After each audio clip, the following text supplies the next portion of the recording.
The year is 1603. The city is Paris, France. You are standing in a crowded marketplace near the old Rue Saint-Denis, where the cobblestones are slick with morning frost, and the November air bites at your skin like something cold and deliberate. Around you, vendors are beginning their day, the butcher with his glistening pink cuts of meat hung on iron hooks, the herb seller with her bundles of dried lavender and rosemary tied with rough twine, the fishmonger with yesterday's catch already beginning to turn in the pale winter light. But no one is watching the vendors today. Every pair of eyes in the square is fixed on a woman being walked across the stones by two men in dark coats. She is ordinary looking, middle-aged, perhaps 40, perhaps 50. It is difficult to tell because life in early 17th century Paris ages people quickly. Her dress is plain wool, gray and coarse, and her hands are bound in front of her with a simple rope. She does not weep, she does not scream, she does not plead with the crowd or look toward the church for comfort. She moves with the slow, deliberate steps of someone who has already said everything they needed to say and has nothing left to offer the world but her silence. Not for murder, not for theft, not for treason or conspiracy against the crown. She is going to hang for owning a plant root, a small, gnarled, human-shaped root pulled from the ground near her home. A root that her neighbors recognized, a root that the church had declared evidence of communion with the devil. And as the crowd watches in a silence so dense you can feel it pressing against her ears, there is one question that this woman carries with her to the gallows. The same question that has haunted this plant for more than 3,000 years. What exactly is so dangerous about a root? This is the complete history of Mandrake, and it is far stranger, far darker, and far more deeply woven into the fabric of human civilization than you could ever imagine. If you're new here, this channel is exactly what it sounds like. Slow, detailed, deeply researched historical documentaries designed to help your mind settle and your body rest. We don't rush, we don't skip. We sit with history the way history deserves to be sat with, unhurried, honest, and complete. Tonight, we're spending 2 full hours with one of the most extraordinary plants in human history, the mandrake. And I promise you, by the time this video is done, you will never look at a garden, a Bible, or a bottle of motion sickness patches quite the same way. If you enjoy this kind of content, please take a moment to like the video. It helps more people find this channel, and it genuinely matters. If you're new, consider subscribing. New videos go up regularly, and every single one is made for exactly this moment. The quiet hours, the restless nights, the times when your mind needs some more calm and interesting to go. Here is what we are covering tonight. We will begin in the ancient world, understanding why a plant could hold such enormous power over people with no medicine, no science, and no explanation for why their bodies failed. Then we will look at the mandrake itself, what it is, where it grows, what it smells like, what it looks like. We will travel through Mesopotamia, Egypt, Greece, and Rome. We will spend considerable time inside the Bible, where the mandrake story becomes genuinely astonishing. We will examine the chemistry. We will walk through medieval Europe as the plant transforms from medicine into demon. And we will end with the executions, the church's war, and the very strange way this plant's legacy quietly survived into your own lifetime. Get comfortable. Let the room settle around you. This is History for Sleep, and tonight we are going to the very beginning. To understand why a plant could send a woman to the gallows in 1603, you have to go back much further than France. You have to go back to a world that most of us can barely imagine anymore, a world in which the human body was a mystery, in which illness was divine punishment or demonic interference, and in which the only tools available to ease suffering were the plants growing at your feet. There were no hospitals, no pharmacies, no trained surgeons in any modern sense of the word. There were no antibiotics, no analgesics, no antiseptics, no understanding of bacteria or viruses or the cellular machinery by which the body lives and dies. There was only experience, accumulated, painful, often deadly experience, and the plants that had been found through centuries of trial and terror to do something useful. Let us place ourselves in ancient Mesopotamia. The year is somewhere around 1400 BCE. You are in what is now the region of modern-day Iraq, in the lower reaches of the Tigris and Euphrates River Valley. This is one of the oldest civilizations on Earth. The city of Babylon is less than a day's walk from where you stand, and its famous hanging gardens have been drawing travelers for generations. The air here is warm and thick with river moisture. The streets of your city are mud brick, narrow and perpetually dusty. The marketplace is alive at dawn. Grain sellers, cloth merchants, bronzesmiths, water carriers, and somewhere near the far edge of the market, past the leather workers and the oil sellers, there is a low, dark stall hung with dried bundles of plants and stopped clay jars and small leather pouches of powder. This is the apothecary, the healer, the person who understands plants. In 1400 BCE Mesopotamia, this person holds a position of profound importance. The cuneiform tablets that have survived from this era, clay tablets pressed with a reed stylus and baked in the sun, record hundreds of plant-based remedies with a level of systematic detail that suggests a medical tradition already centuries old. We know from these tablets that Mesopotamian healers used poppy seeds to ease pain. We know they used willow bark to reduce fever, the same compound we would eventually isolate and call aspirin. We know they used garlic, onion, and a vast array of roots, leaves, and bark to treat conditions that range from infected wounds to what appear to be psychological disturbances. And we know from some of the oldest botanical references ever recorded that they knew about a root with a shape like a human being, a root that could make pain disappear, a root that could make sleep come fast and deep and dreamlike, a root they treated with extraordinary care and more than a little fear. This root traveled with civilization. It moved along trade routes from the Near East into Egypt, into Greece, into Rome. And wherever it went, it gathered mythology the way a river gathers silt, layer by layer, each new culture adding its own interpretation, its own fear, its own reverence to the growing legend of this plant. Why did it accumulate this mythology so powerfully? Because in a world without chemistry, without pharmacology, without any model for understanding why a plant could send a person to sleep, ease their pain, or trigger visions, the only explanation was supernatural. And the mandrake's effects were real, dramatically, undeniably real. You need to understand what ancient surgery looked like to appreciate what a plant that could induce deep sedation actually meant. Surgery in the ancient world, amputation, wound closure, the removal of arrows or blades from a body, was performed with no anesthesia beyond whatever a healer could provide. Patients were held down, they screamed, sometimes they died from shock before the surgeon could finish. The trauma of major surgery was as likely to kill a person as the original wound. A plant that could make a person sleep through that was not merely useful, it was miraculous. A plant that could ease the gnawing, relentless agony of chronic illness, the deep bone pain of arthritis, the suffocating discomfort of internal infection, was not merely a remedy, it was the closest thing available to mercy.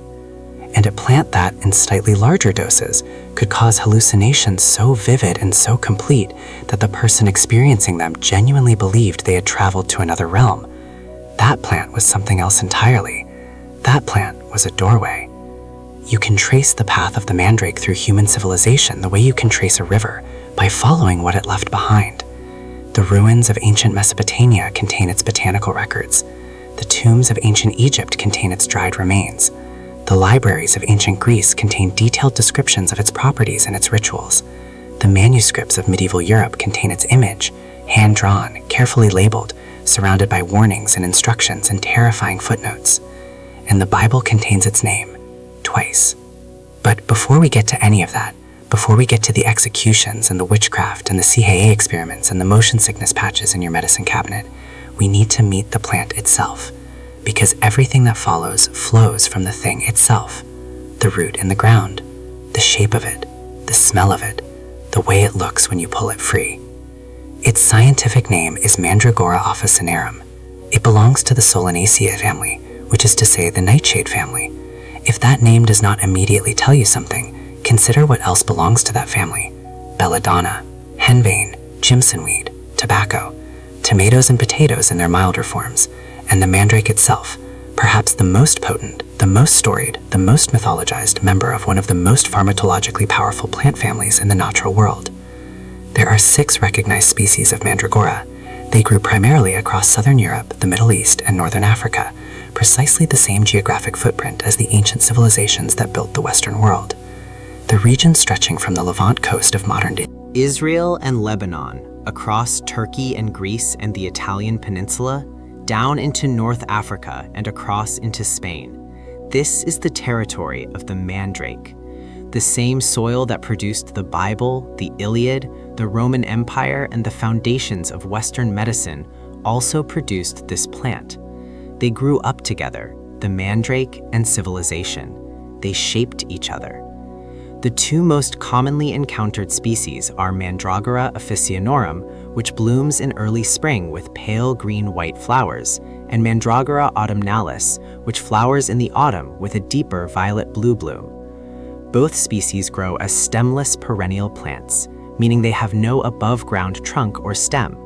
Instead, they lie close to the earth, a rosette of large, wrinkled, dark green leaves spreading outward from a central point. The flowers emerge directly from the center of this rosette, growing on short individual stalks. The fruits, small, round, and yellow when ripe, also cluster at the center of the plant. They smell sweet, distinctly sweet, like a ripening apple left out on a warm stone in summer. Ancient texts describe this scent as intoxicating, as erotic, as the smell of desire itself. The Song of Solomon, as we will see, uses the mandrake's fragrance as a symbol of sensual love. But the leaves and the flowers and the fruit are not what made the mandrake famous. What made the mandrake famous is what lies beneath the surface. The taproot of a mature mandrake plant can grow to 2 feet in length, sometimes longer. It is thick as a human forearm near the top, and it tapers as it descends into the earth, dividing and subdividing into smaller and smaller branches. The color is pale, almost white, with a rough brownish outer skin. And the shape is the thing. It is difficult to describe the shape of a mandrake root to someone who has never seen one without sounding as though you are exaggerating. You are not. The root of a mature mandrake plant genuinely, unsettlingly resembles a human body. The thick upper portion forms a torso. The dividing lower branches suggest legs. Lateral growths can resemble arms. Smaller protrusions near the top have, in countless specimens across 3,000 years of botanical illustration, been interpreted as a head. Male specimens, those whose roots divide in a particular configuration, were identified in ancient botanical literature as distinctly male. Female specimens, with a different branching pattern, were identified as female. Medieval herbals routinely depicted the mandrake root as a small human figure, sometimes drawn with a face, sometimes with hair, always with the careful referent detail that suggests the illustrator found the resemblance genuinely disturbing. This is not pareidolia, the tendency of the human brain to see faces in clouds or wood grain or random patterns. The resemblance is specific enough and common enough across individual plants that it was documented independently by cultures that had no contact with one another. The ancient Mesopotamians described it, the ancient Egyptians described it, the Greeks described it, the Romans described it, medieval European monks described it. Every culture that encountered this root described the same uncanny thing. It looks like a person. And in a world that believed, deeply and sincerely, that things which looked alike were connected, that a root shaped like a human limb could heal that limb, that a plant that resembled a uterus could assist in childbirth, this similarity was not merely interesting, it was profoundly meaningful. It was, to the ancient mind, a message, a signature left by the divine indicating the plant's purpose. Now, its names. The names of the mandrake across cultures and languages tell you everything you need to know about how it was perceived. In Arabic, it was called Abu Ruh. This translates with remarkable directness as master of the life breath. Think about what that means. Master of the life breath, the plant that controls the force that animates a living body, the plant that can stop your breathing or deepen it, the plant that sits at the threshold between sleep and death. In English, its oldest recorded names include manroot, which requires no explanation, and also, separately, names that betray genuine fear. Satan's apple for the sweet-smelling fruit, devil's testicle for the shape of the lower root in certain specimens, a name that blends crude physicality with genuine theological terror.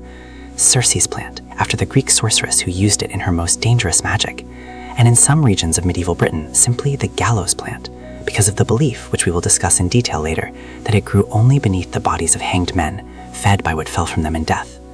These are not the names of something gentle. These are the names of something that people approached carefully, something that people feared even as they desperately needed it. Now, before we continue, let us address the elephant in the room for anyone who encountered the mandrake first in a book or a film. Yes, the plant in Harry Potter, the screaming mandrake, the creature that must be repotted with earmuffs to prevent the sound from killing you, that is based on real historical legend. A legend that was documented, believed, and acted upon by real people across real centuries. J.K. Rowling did not invent it. She merely borrowed it from 3,000 years of entirely sincere terror. The real legend of the Mandrake Scream is considerably darker than the one in the films, and we will get to it. But first we need to travel to where the story truly begins: Mesopotamia, Egypt, Greece, Rome, and the very first people to write down what this plant could do. Let us begin in Mesopotamia. The year is approximately 1400 BCE. The city of Nippur sits at the confluence of ancient canals in what is now central Iraq. It is not the largest city in Mesopotamia. That distinction belongs to Babylon, but it is one of the oldest centers of learning and religious practice in the known world. The temple complex here, dedicated to Enlil, the god of wind and air, is enormous by the standards of the age. And within that complex, housed in clay-sealed chambers, are the libraries. Not libraries in the modern sense, not rooms of bound books on wooden shelves.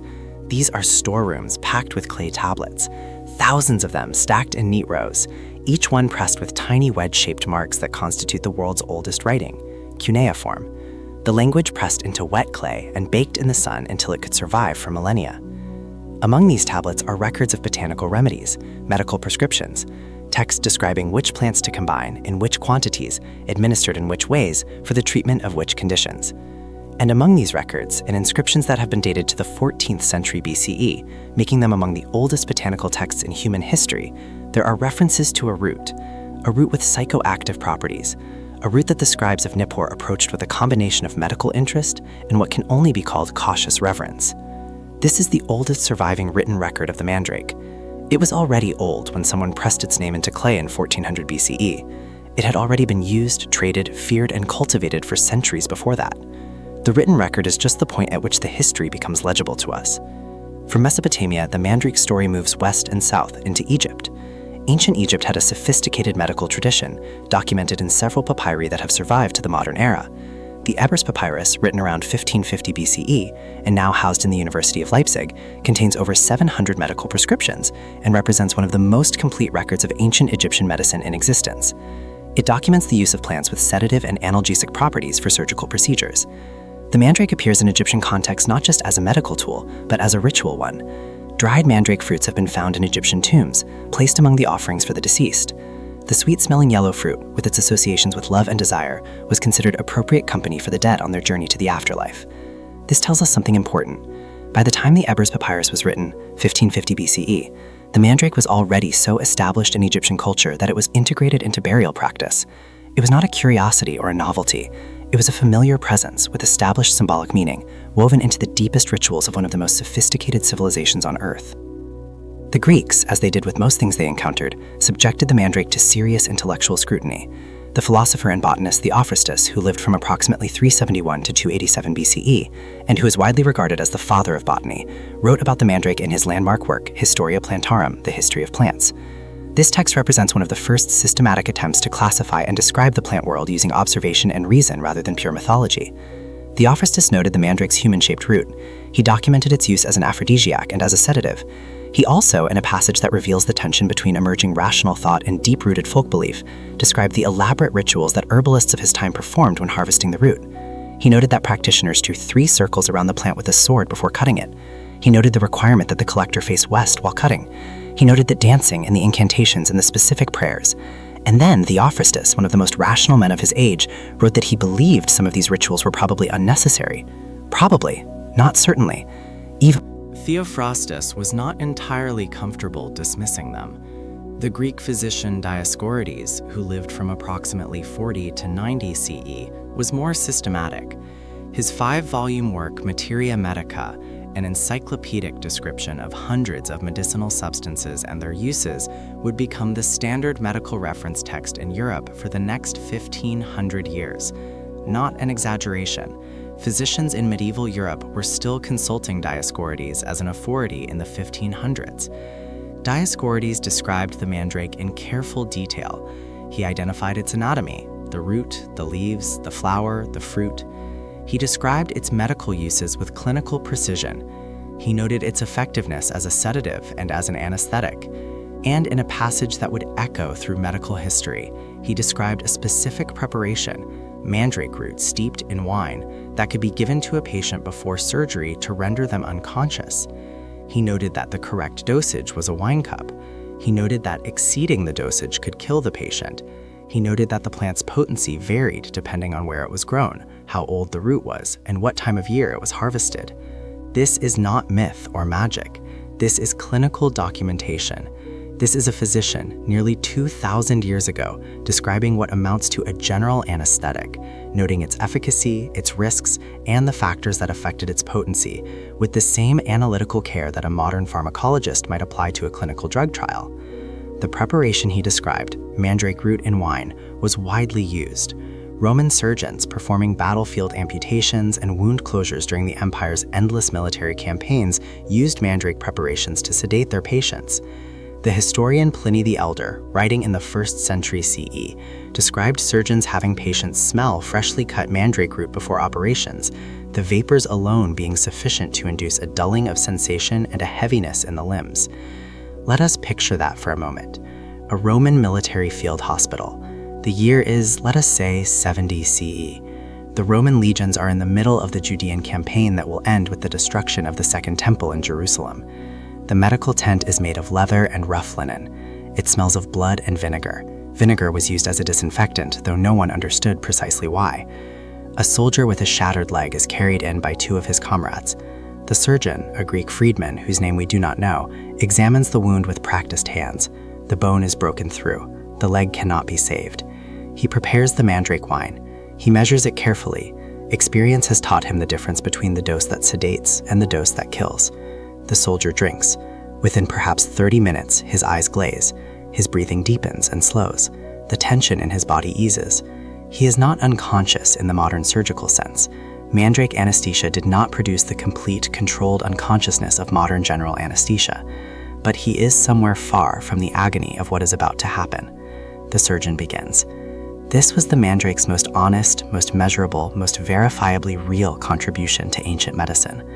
Before ether, before chloroform, before any of the modern tools of surgical anesthesia that we take completely for granted, this plant, this gnarled root from the rocky hillsides of the Mediterranean, was the closest thing the ancient world had to mercy in the operating room. And then there is the Greek enchantress Circe. In Homer's Odyssey, written around the 8th century BCE, the island of Aeaea is home to Circe, a powerful sorceress described as the daughter of Helios, the sun god. When Odysseus and his men land on Aeaea, Circe prepares a potion for the sailors, a compound of honey, wine, barley meal, and certain herbs. The men who drink it are transformed into pigs, or in more rational interpretations, they are rendered insensible, their humanity temporarily dissolved by a pharmacological assault on their consciousness. Circe's plant, as the mandrake came to be called in some Greek traditions, was a natural association, a plant that could dissolve a person's sense of themselves, that could replace reality with hallucination, that could take a rational human being and leave in his place someone who behaved like an animal. This was exactly the kind of plant a sorceress would reach for. And the association between the mandrake and female magical practitioners, sorceresses, herbalists, witches, begins here, in a Greek poem written in the 8th century before the Common Era, an association that, as we will see, would eventually send real women to the gallows. From Greece, the mandrake moved through the Roman world and into the hands of the ancient Hebrews. And it is here, in the oldest sections of the Hebrew Bible, that the plant story takes the turn that most people, even those who consider themselves well-read, have never been told. The book of Genesis is the first book of the Hebrew Bible, and also of the Christian Old Testament. It is one of the foundational texts of Western civilization, a document that has shaped the laws, the ethics, the art, the literature, and the moral imagination of billions of people across 3,000 years. And in the 35th chapter of that book, in one of the most extraordinarily human, messy, emotionally complicated passages in all of ancient literature, there is a mandrake. Let us set the scene, because it requires some context. The patriarch Jacob has 2 wives. Their names are Leah and Rachel. In the world of the Hebrew patriarchs, this was not unusual. Polygamy was practiced and legally sanctioned. But in the household of Jacob, it was a source of continuous, corrosive misery for both women. Rachel, the younger sister, was the woman Jacob had originally loved and wanted to marry. She's described in the text as beautiful. Jacob loved her so completely that when her father Laban tricked him, substituting Leah, the elder and less favored daughter, for Rachel on the wedding night, Jacob agreed to work another 7 years to win Rachel as a second wife. The text does not soften this. Jacob loved Rachel. He did not love Leah, not in the same way, not with the same intensity. But Leah had children, 4 sons, Reuben, Simeon, Levi, and Judah, born in relatively quick succession, and then a pause. And then the narrative turns to Rachel, beautiful, beloved, favored Rachel, who for reasons no one understood and no one could control, could not conceive.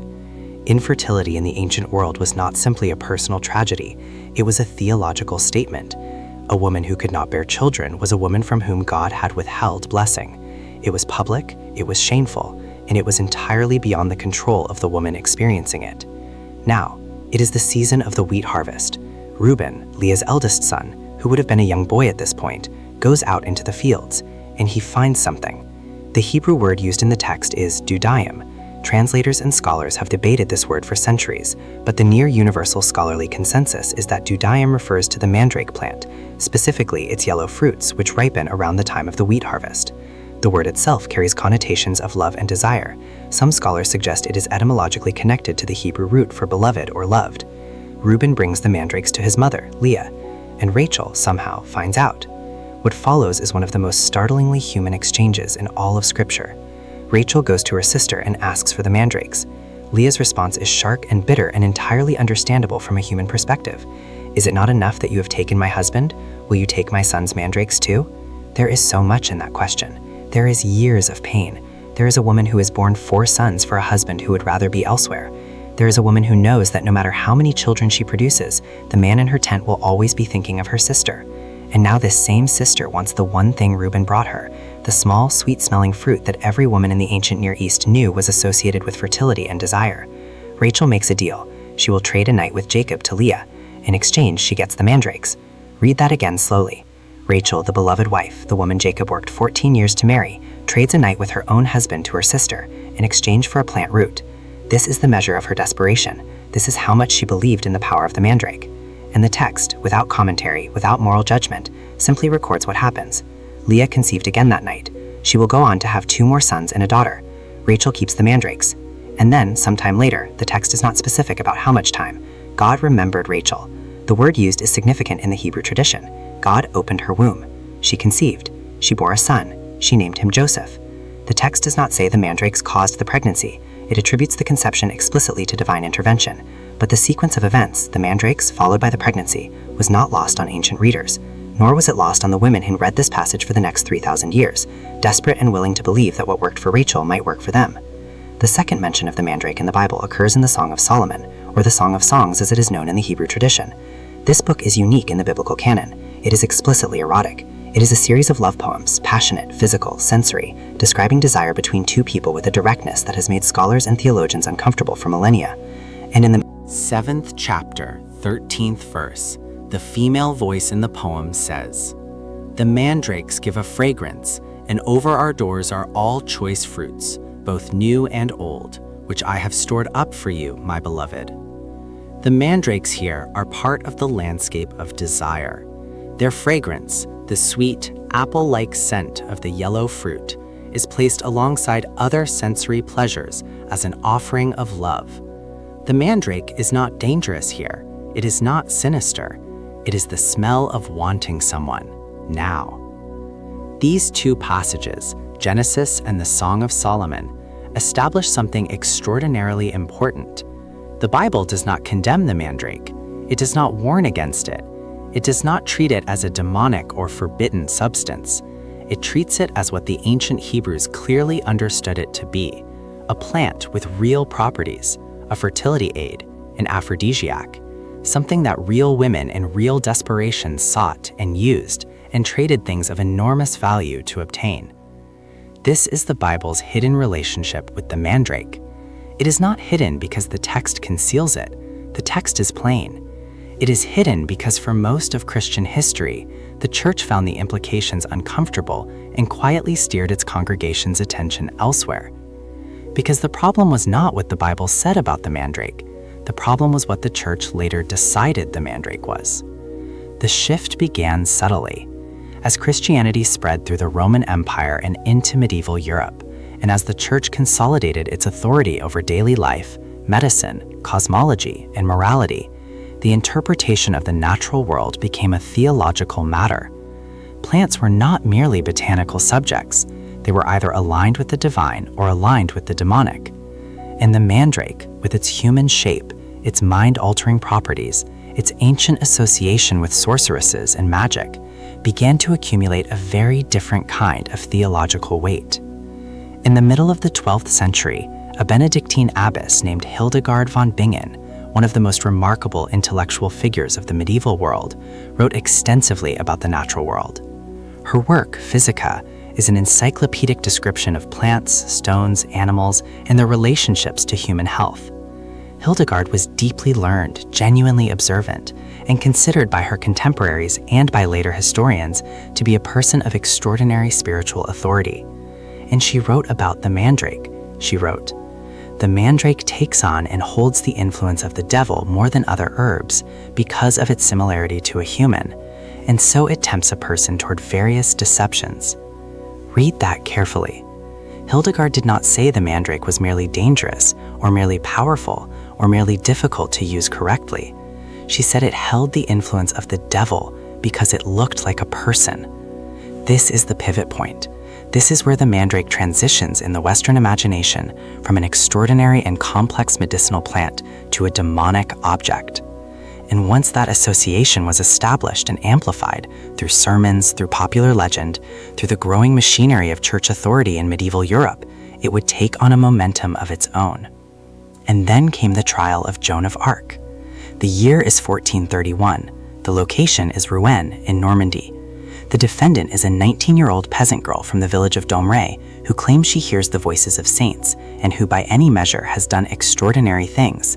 She led French armies, she broke the siege of Orleans, she changed the course of a war. Now she sits before an ecclesiastical court composed of theologians and legal experts aligned with the English crown in the Burgundian faction. And among the charges brought against her, the charges of heresy, of cross-dressing, of claiming to hear divine voices, there is one that concerns a plant. She's accused of habitually carrying a mandrake root. Joan denied it, vigorously and clearly. In the trial records that have survived, her denial is direct. She did not carry a mandrake. She did not believe in its power. She put her faith in God alone. But the fact that the accusation was made at all and included in the formal list of charges against her tells you where the mandrake stood in the European imagination by 1431. It was not merely a medicinal plant that carried some risk. It was evidence. To carry a mandrake was in the eyes of the court evidence of consorting with powers outside the divine. It was evidence of witchcraft, and witchcraft was heresy, and heresy was punishable by burning. Joan was ultimately convicted on other charges, though the specific accusations were largely pretextual. She was burned at the stake on May 30th, 1431. But the mandrake charge was heard, it was recorded, and it settled in the collective imagination of medieval Europe the question of what possessing a mandrake meant about a person. This is the arc of the mandrake in biblical and religious history. A plant Rachel traded her husband for. A plant whose fragrance was compared to the smell of love. A plant the ancient Hebrews understood, honestly and without shame, as a tool of fertility and desire, transformed over centuries into evidence of damnation. And the transformation was not over. In fact, the worst was yet to come. Let us take a step back from the mythology and the theology and look at something more concrete. Because the mandrake's extraordinary history does not rest on superstition alone. It rests, ultimately, on chemistry, on the specific molecules that this plant produces in its roots and its leaves and its fruits, on what those molecules do when they enter the human nervous system. The mandrake belongs to the Solanaceae family, the nightshades. This family is remarkable in the plant kingdom for the concentration and variety of pharmacologically active compounds it produces. These compounds are, broadly, the plant's defense mechanisms, chemicals designed to be unpleasant or dangerous to insects and animals that might eat it. The plant does not produce them for our benefit, it produces them to survive. The fact that they happen to have dramatic effects on the human nervous system is a coincidence of biology that has shaped thousands of years of history. The mandrake specifically contains 4 primary alkaloids of importance. The first, and perhaps the most significant for our purposes, is scopolamine. Scopolamine is a powerful anticholinergic compound, meaning it blocks the transmission of acetylcholine, one of the principal neurotransmitters in the human nervous system. In low doses, scopolamine produces sedation and a relaxed, slightly detached quality of consciousness. Motion sickness, the nausea that comes from the conflict between what your eyes see and what your inner ear senses, is partly regulated by acetylcholine pathways, which is why scopolamine is still used today in motion sickness patches. At moderate doses, scopolamine produces hallucinations. At higher doses, it causes a complete dissociation from reality, a state in which the person affected cannot form new memories, cannot accurately perceive the world around them, and may behave in highly suggestible ways. At toxic doses, it stops the heart. Scopolamine's modern history is darker than its pharmaceutical applications. During the 20th century, intelligence agencies including the CIA investigated scopolamine as a truth serum, a chemical that would lower a subject's resistance to questioning by impairing their ability to maintain deliberate deception. We will return to this later because the CIA's experiments with mandrake-derived chemicals represent perhaps the most disturbing chapter in the plant's long and disturbing history. But for now, simply hold the name scopolamine and understand that 3,000 years before the CIA existed, people were extracting this molecule from a plant root and using it, sometimes to heal, sometimes to harm, and often without fully understanding the difference. The second alkaloid is hyoscyamine. Hyoscyamine shares many of scopolamine's properties. It is anticholinergic, sedating, and hallucinogenic in higher doses. At therapeutic concentrations, it reduces spasms in the digestive tract and urinary system. In fact, a synthetic version of hyoscyamine called hyoscine butyl bromide is still prescribed today under the brand name Buscopan for irritable bowel syndrome and abdominal cramping. The mandrake's chemistry is not dead. It has simply been refined, isolated, and repackaged in white tablets sold in pharmacies around the world. The third alkaloid is atropine. This one you may recognize by name, because atropine has an extraordinarily wide range of modern medical uses. It is used to dilate the pupils during eye examinations, which is why your vision blurs after an optometrist appointment. It is used to treat abnormally slow heart rhythms in cardiac emergencies. It is an antidote for certain types of nerve agent poisoning, and it was used historically by women in Renaissance Europe who ground mandrake berries and used the extract as eye drops. The pupil dilation it caused was considered beautiful, a sign of attractiveness. The plant Atropa belladonna, whose name means beautiful woman, is a relative of the mandrake and contains the same compound. The women who used these preparations to beautify themselves had no idea they were applying a poison derived from the same family as the plant their church was burning people for possessing. The fourth alkaloid, mandragorine, is specific to the mandrake and does not appear in other members of the nightshade family with the same concentration. Its pharmacological properties are less thoroughly documented than the others, partly because the mandrake has not been the subject of intensive modern pharmaceutical research. There is limited commercial incentive to study a plant whose useful compounds have already been isolated and synthesized.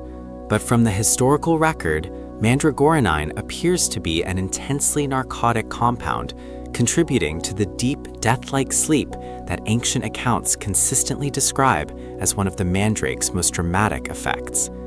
Now, what do these 4 compounds produce together in the body when the root is consumed? At low doses, a small amount of root in wine, say, or a preparation of dried root taken with food, the effect is primarily sedative. The person feels warm and heavy, pain becomes distant, the world seems softer, sleep comes easily. This was the legitimate medical application, the one Dioscorides documented so carefully. At moderate doses, the sedation deepens into something closer to narcosis, and the hallucinations begin. Not the fragmentary, inconsistent hallucinations of mild psychoactive exposure, but vivid, complete, immersive, alternate experiences, the sensation of flying, of traveling to other places, of speaking with beings that are not physically present.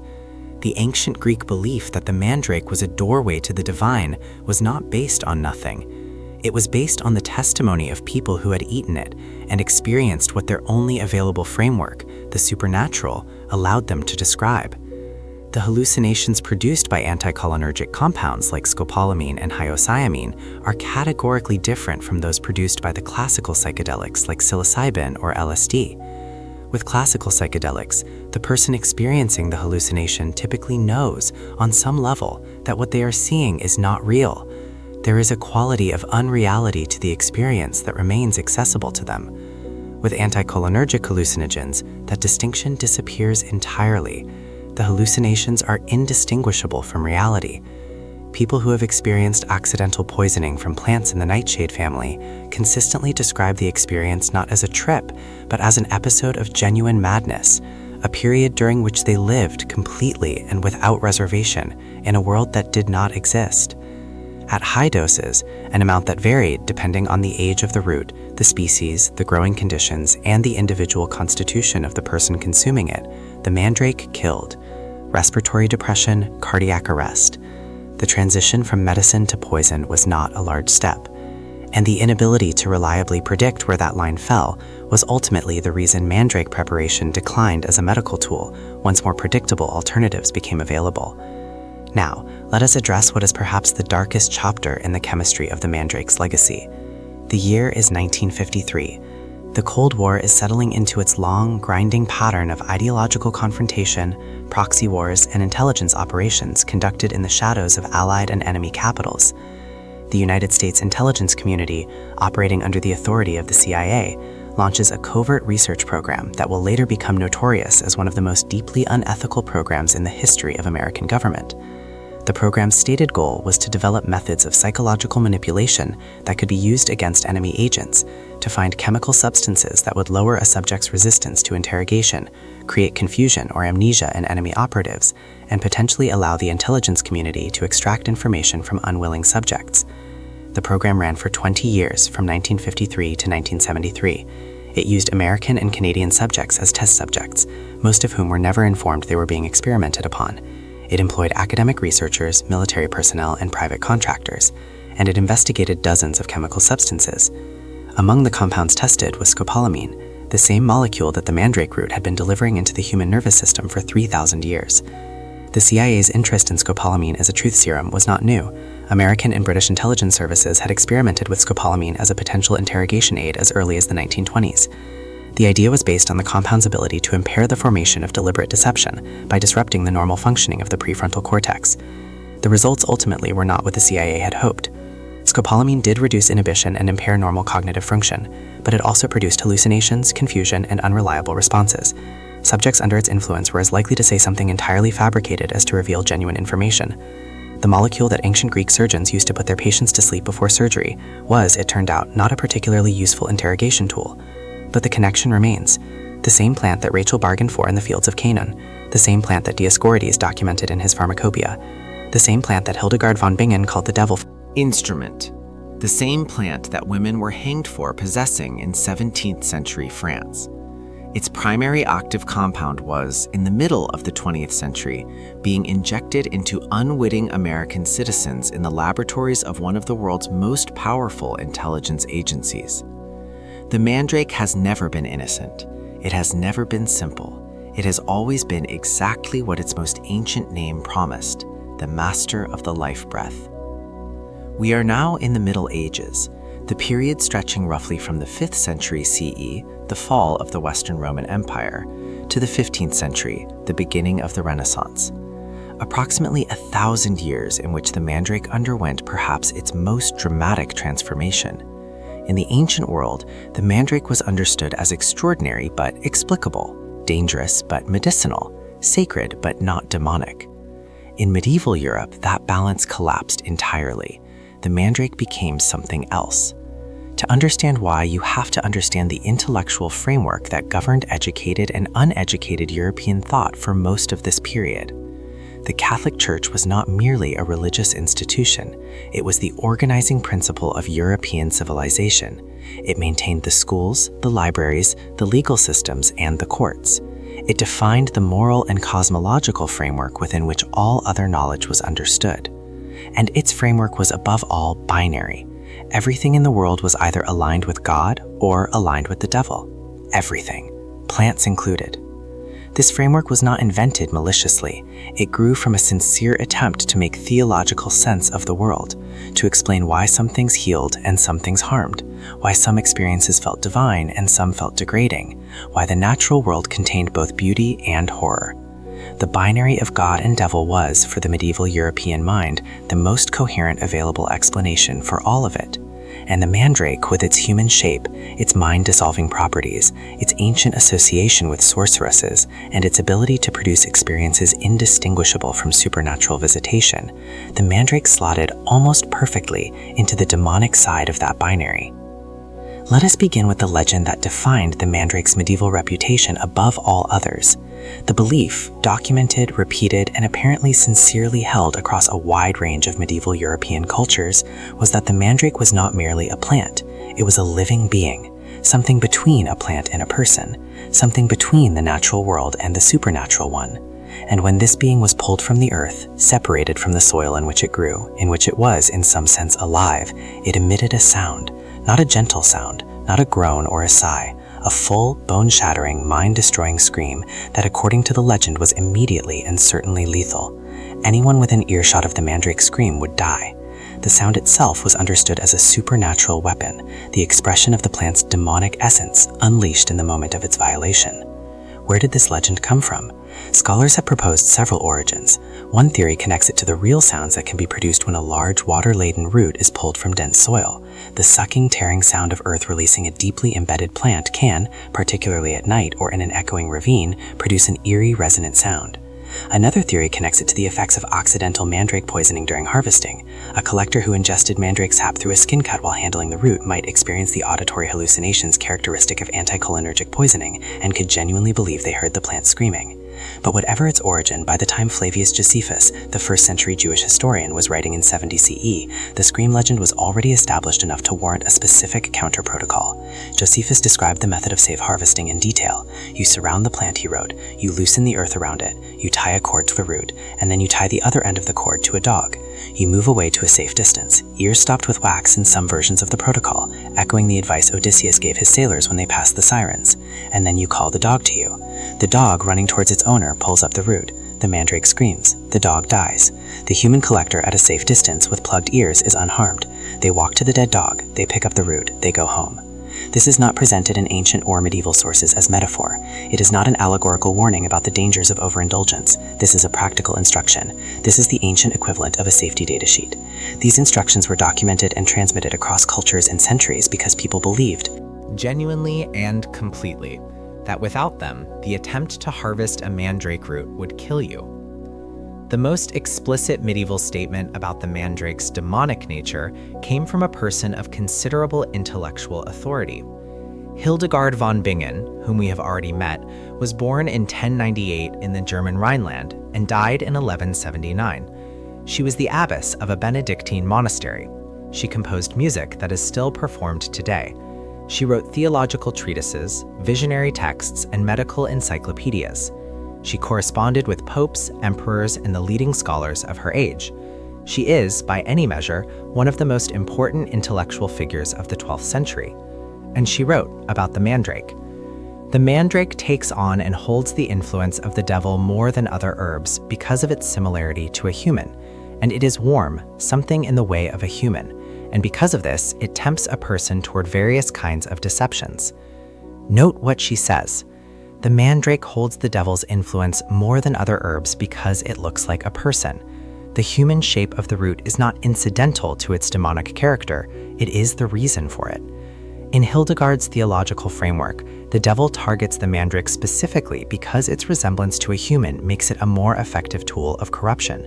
It is not a plant with dangerous properties, it is a plant in which evil has taken up residence. This was enormously influential. Hildegard was not a fringe figure or a folk superstition. She was a mainstream, respected, institutionally connected authority whose works were read and cited by scholars across Europe. Her condemnation of the mandrake as uniquely satanic placed the plant firmly on the wrong side of the divine demonic binary. And then there was the doctrine of signatures. The doctrine of signatures was a widespread medical theological belief that held that God had designed the natural world to communicate its purposes through the appearance of things. A plant with liver-shaped leaves healed the liver. a plant with red sop, helped with bleeding. A plant whose roots branched and diverged in the pattern of human blood vessels treated circulatory ailments. The appearance of a thing was a divine signature, a message written in the shape of the world, telling those who could read it what each element of creation was for. In this framework, the mandrake's human shape was enormously meaningful. A root that looked like a baby helped with fertility and conception. A root that looked like a pair of human legs helped with ailments of the lower body. A root that looked like a human head treated headaches, madness, and disturbances of thought. The mandrake, with its full human shape, was therefore a cure for all conditions relating to the human body in its entirety. This contributed to the medieval reputation of the mandrake as a panacea, a cure for everything. And medieval herbals, which were the standard medical reference texts of their era, consistently described the mandrake in these terms.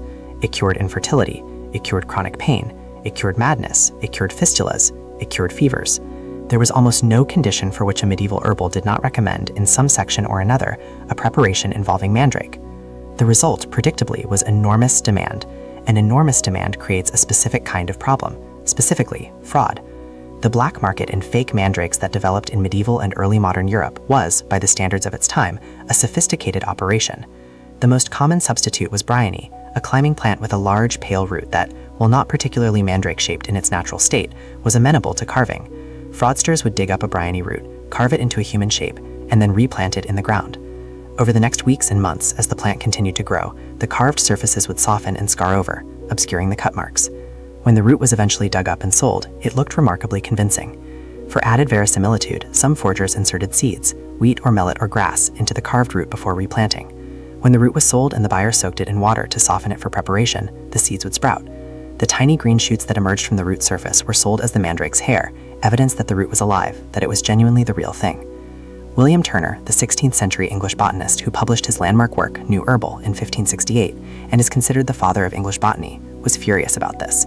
He wrote, "The roots which are counterfeited and made like little puppets or mammoths, which come to be sold in England in boxes with hair in such form as a man hath, are nothing else but foolish trifles and not natural, for they are so trimmed of crafty thieves to mock the poor people withal, and to rob them both of their wit and their money." He used ye olde English spelling, but the anger is entirely legible across 4 centuries.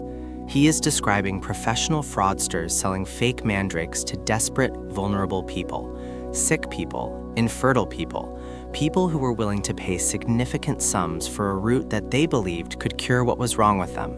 And he is calling the people doing this thieves. In German-speaking regions of medieval and early modern Europe, a specific tradition developed around the mandrake root, or objects carved to resemble it, that represents perhaps the most intimate, most bizarre, and most telling expression of the medieval relationship with this plant. The Alraun, from the Old High German for secret or mystery, with some etymological connection to the word for rune, the secret inscribed characters of Germanic tradition, was a carved mandrake root, or a carved substitute, that was treated not as a medicinal tool but as a living household spirit. The owner of an Alraun was expected to treat it with specific care. It was to be wrapped in white and red silk alternatively. It was to be bathed in wine or spring water at regular intervals. It was to be fed, small amounts of food placed before it. It was to be given a tiny shirt or dress, changing with the seasons, and in some traditions it was to be spoken to. It was, in the fullest sense of the term, treated as a member of the household. In exchange for this care, the Alraun would grant its owner specific gifts. It would reveal the location of buried treasure, a particularly useful capacity in an era when banks did not exist and wealthy households buried their savings in the ground. It would double coins placed under it overnight. It would protect the household from fire and disease.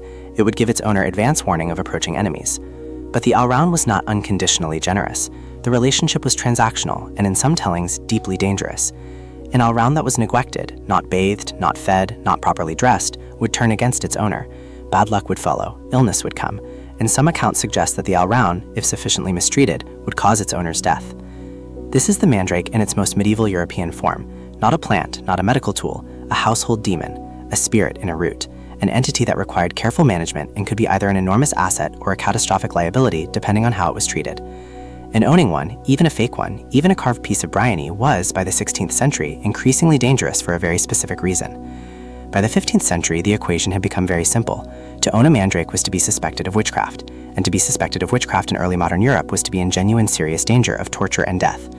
The institutional mechanism behind this danger was the Inquisition, established by the Catholic Church in the 12th century and expanded throughout the 13th and 14th. The Inquisition was not a single organization with a unified command structure, but rather a series of regional ecclesiastical courts empowered to investigate and prosecute heresy, the holding of beliefs contrary to official church teaching. Witchcraft was classified as a species of heresy, and the Inquisition had both the motivation and the institutional framework to pursue it. The witch trials of early modern Europe, which peaked in intensity between approximately 1450 and 1750 and resulted in the execution of between 40,000 and 60,000 people, the majority of them women, were shaped by a complex and still debated set of economic, social, and theological forces. But the mandrake was woven through them in specific documented ways. Because the mandrake was associated with the witchcraft in a very practical sense, not merely a symbolic one, it was an ingredient. The most famous and most historically documented use of the mandrake in actual witchcraft practice was in the preparation of a compound known variously as the flying ointment, the witch's ointment, or the unguentum sabbati.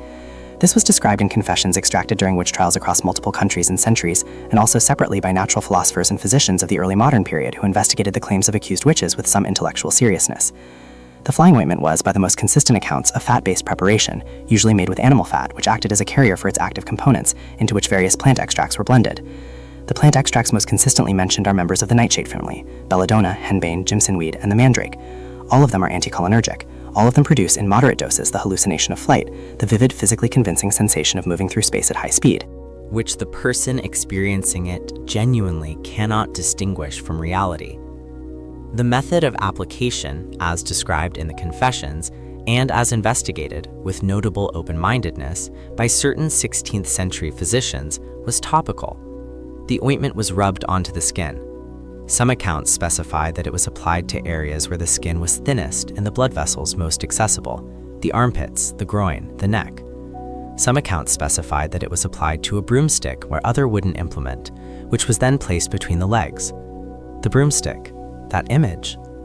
300 years of Halloween costumes, film posters, children's books.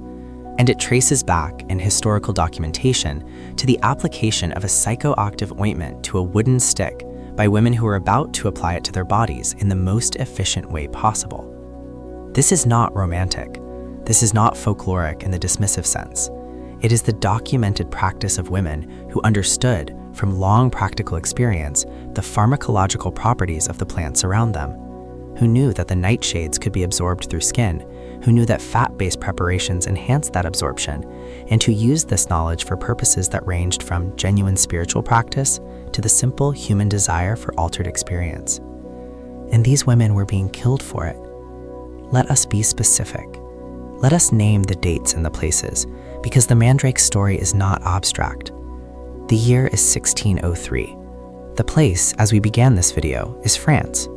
A woman, her name is not recorded in the historical sources that document this case, is hanged for being found in possession of a mandrake root, not for anything she did with it, for having it, for owning the root. This is the woman we met at the beginning of this video, on the cold cobblestones of a Paris marketplace. She is real. She died for a plant. The year is 1630. The place is Germany. 3 women are executed, hanged or burned. The historical record is not entirely clear on the method, also for possession of mandrake roots. 3 women, in a single case in a single year. In Spain, in France, in Germany, in England, Franciscan friars ordered mandrakes to be publicly burned in town squares, not merely confiscated, burned, publicly, as a demonstration of the church's authority over the natural world and everything in it. The terror was not limited to the plant itself. Anyone who knew too much about plants, who understood their properties, who kept a garden of unusual herbs, who had the reputation of being able to cure ailments that the church's official medicine could not address, was potentially in danger. The knowledge that had been accumulated over thousands of years passed from generation to generation through the herbalists and healers and midwives of the ancient world was being suppressed, burned, hanged, broken on wheels. There is a historical irony here that deserves to be named directly. The people who were most likely to own mandrakes in early modern Europe were not devil worshippers. They were not demons in human form. They were healers. They were women who understood the natural world in ways that the church's official medicine, derived from ancient Greek theory and filtered through theological interpretation, did not adequately replicate. They were the remnants of a medical tradition far older than Christianity, a tradition rooted in direct observation and accumulated experience rather than textual authority. And they were being killed, systematically, for that knowledge. The underground trade in mandrakes that developed across Europe in this period was, in the context of the persecution, genuinely dangerous. People still wanted the plant. The demand that had sustained the mandrake market for 3,000 years did not disappear because the church declared the plant demonic. Infertile women still wanted it. Chronic pain sufferers still wanted it. Insomniacs, the grieving, the dying, they still wanted what the mandrake had always offered. Something to ease the weight of being a body in a world that hurt. And so the trade went underground. The mandrake moved from open market stalls into whispered transactions, passed in church doorways or left under fence posts in the dark hours. The healers who still possessed the knowledge of its preparation and dosage became increasingly hidden figures, their practice inseparable from real danger. In France, meanwhile, the mandrake accumulated one additional layer of legend. It became the main de gloire, the hand of glory.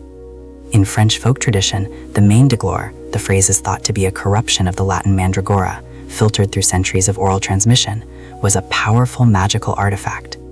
It was described as a small figure, humanoid in shape, that lived in a box or a special container. It was fed daily, small crumbs of food, a drop of wine. It was dressed in fresh linen every week. And in exchange for this care, it protected its household. It revealed treasure. It brought prosperity. But if its owner died without arranging for its transfer to another caretaker, the main de gloire would follow the owner into death. And if it was neglected, left without food, without its weekly bath, without its fresh linen, it would begin to work against its owner rather than for them.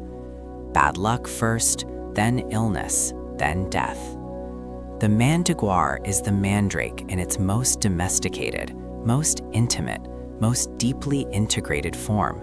Not a wild root pulled from rocky Mediterranean hillside, a household member, a responsibility, something that existed in a relationship with its owner, a relationship that required daily attention and carried the weight of genuine consequence if neglected. This is, in retrospect, a genuinely human thing. The mandrake had been present in human culture for so long, had been so thoroughly incorporated into the daily life and the medical practice and the spiritual framework of so many different civilizations, that it had become domestic, tamed, cared for.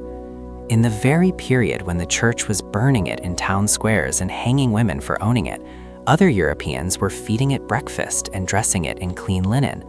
The contradiction is very human. The fear and the attachment, the prohibition and the need, the official condemnation and the private continuation. This is the story of every plant that has ever been declared too dangerous for ordinary people to possess, and it is a story that, as we will now see, does not end in the 17th century. We began tonight in Paris in 1603 on cold cobblestones. A woman was walking to the gallows for owning a root that looked like a person, a root that the Bible spoke about without shame, a root that Greek physicians had used to send soldiers to sleep before surgery, a root whose chemicals, extracted and synthesized and given clean pharmaceutical names, are dispensed in pharmacies around the world to this day. The arc of the mandrake through human civilization is, in the end, a story about what we do with the things we do not fully understand. The ancient world did not understand chemistry, so it called the mandrake divine and then demonic, and built elaborate rituals around its harvest to manage the fear of a force that was real and consequential and entirely beyond its intellectual framework. The medieval world did not understand the unconscious mind, or the mechanism of hallucination, or the pharmacological basis of the experiences that women in the hills of France and Germany were producing with their nightshade ointments. So it called those experiences communion with the devil, and burned the women who were having them. The modern world, our world, likes to think it has moved past this, and in many ways it has. The alkaloids of the mandrake have been isolated and named and studied. Scopolamine is a regulated pharmaceutical compound. Atropine is on the World Health Organization's list of essential medicines. Hyoscyamine is prescribed by doctors in clean white coats in well-lit consulting rooms. And yet, the CIA ran experiments with scopolamine for 20 years in secret on subjects who never consented. The drug trade carries many compounds with histories as long and as complicated as the mandrakes. The line between medicine and poison, between healing and harm, between the necessary and the forbidden, is still drawn in different places by different people with different authority, for reasons that are not always as rational as we would like to believe. The mandrake never disappeared. It changed its name. It moved from the herb stall to the pharmacy, from the root carver's workshop to the pharmaceutical laboratory, from the witch's garden to the CIA's drug cabinet. It is still here, in the motion sickness patch behind your ear on the ferry crossing, in the atropine eye drops your optometrist prescribes, in the preoperative medications administered before surgery in hospitals that have, in many ways, simply continued what Dioscorides started 2,000 years ago. The woman on the cobblestones in 1603 did not know any of this. She did not know that what she owned would eventually be called scopolamine and prescribed by doctors in countries that did not yet exist. She knew only what every person who had ever owned a mandrake had known, from Rachel in the fields of Canaan to the Greek surgeon mixing root and wine by lamplight, that it was extraordinary, that it was dangerous, that it was for reasons that her world could only explain in the vocabulary of the divine and the demonic, unlike anything else on earth. She walked across the cobblestones in silence. The crowd watched. The city went about its business. And somewhere on the hillside outside Paris, in the rocky, frost-hardened ground, the mandrake went on growing. If you made it to the end of tonight's video, thank you, genuinely. 2 hours is a long time, and The fact that you stayed with this story means a great deal. If you found it interesting or useful, or even just a good companion for a restless night, please like the video. Leave a comment if you have something to say about the mandrake, or about any part of the history we covered tonight. And if you're not already subscribed, please consider it. This channel is made for exactly this: the long hours, the quiet nights, the stories that deserve to be told all the way through. Sleep well. And if you dream of anything unusual tonight, anything with roots, anything that looks just a little too much like a person, well, you know where that comes from now.